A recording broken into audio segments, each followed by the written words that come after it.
জলের বোতল বলছো, আমি তো ওই জলের বোতলের মধ্যে ভাইপো ভাইপো গন্ধ পাচ্ছি ভাই। এই পুরো প্রক্রিয়াটা তুমি দেখো, এই যে আজকে সাসপেনশন হলো, শোকজ হলো, সাসপেনশন আর show cause not a punishment not a stigma, কিচ্ছু না, একটা কৌশল।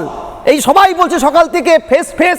তুমি বলো তো চিঠিটা ভালো করে পড়ে, যেখানে 164 নম্বর আর্টিকেল অনুযায়ী ক্যাবিনেটের হেড 164 অনুযায়ী 163 আন্ডার যে ক্যাবিনেটের হেড কে রাজ্যপাল, গভর্নেন্স, তিনি অ্যাপয়েন্টমেন্ট অথরিটি। এখানে যিনি বিধায়ক আছেন তাকে অ্যাপয়েন্টমেন্ট কে দিয়েছেন? মিনিস্টার। এই যে অরূপ রত্ন একজন, তাকে অ্যাপয়েন্টমেন্ট কে দিয়েছেন? নিয়ম অনুযায়ী 12B যিনি অ্যাপয়েন্টমেন্ট দেন তার কাছে রিজাইন দিতে হবে। ওই সাদা চিরকুটের মধ্যে শঙ্করদা যেটা বলছিল, তিনি কাকে অ্যাড্রেস করছেন? দিদি। কে দিদি? কি সাংবিধানিক রাইটস আছে তার দিদির? কে সিএম? সিএম কি এর ক্যাবিনেটের হেড? গভর্নমেন্টের হেড কে? গভর্নর, তার কাছে রিজাইন দিতে হবে। Enter প্রসিডিওরটায় I wash